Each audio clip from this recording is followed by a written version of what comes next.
मी श्रद्धा टपाल. टिडवा न्यूज मध्ये आपलं हार्दिक स्वागत. चला पाहूयात आजच्या काही ठळक घडामोडी.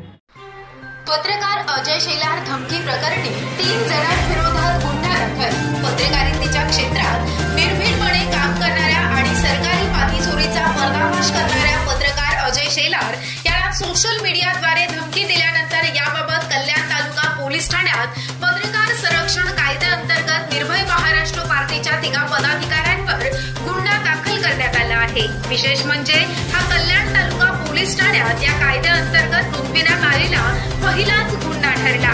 18 जून 2025 रोजी शेलार यांनी प्रकाशित केलेल्या सरकारी मातीची खासगी विक्री या बातमीनं प्रशासनास खळबळ माजवली होती. त्यानंतर संदीप नाईक या इसमानं 27 जून रोजी फेसबुक लाईव्ह करून आपल्या सहकाऱ्यांसमवेत शेलार यांना अजय शेलार पुन्हा आमच्या बातम्या लावशील तर समजून घे, आमच्या बातम्या करशील तर लक्षात ठेव अशी थेट धमकी दिली. तसेच समाज माध्यमांवर त्यांची बदनामी करण्याचा देखील प्रयत्न केला होता.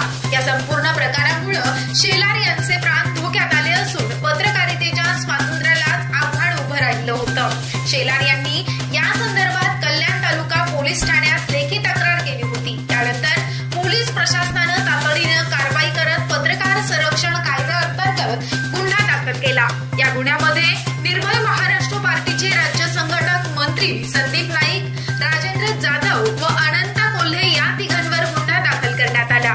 या तक्रारीला दिलेल्या गंभीर प्रतिसादामुळे आता इतर पत्रकारांमध्ये देखील एक विश्वास निर्माण झाला की पत्रकारांवर होणाऱ्या अन्यायाविरोधात कायदा आता प्रत्यक्षात उभा राहत आहे. हा गुन्हा केवळ एका पत्रकाराचा लढा नाही, तर ही लोकशाहीच्या 4थ्या स्तंभावर झालेल्या हल्ल्याला दिलेली सडेतोड प्रतिक्रिया आहे. प्रशासनाच्या या निर्णायक पावलामुळे पत्रकार संरक्षण कायदा आणि पत्रकारांच्या सुरक्षेचा प्रश्न केंद्रस्थानी येणार हे निश्चित आहे. तर या होत्या आजच्या काही ठळक घडामोडी. उद्या पुन्हा भेटू याच ठिकाणी. धन्यवाद.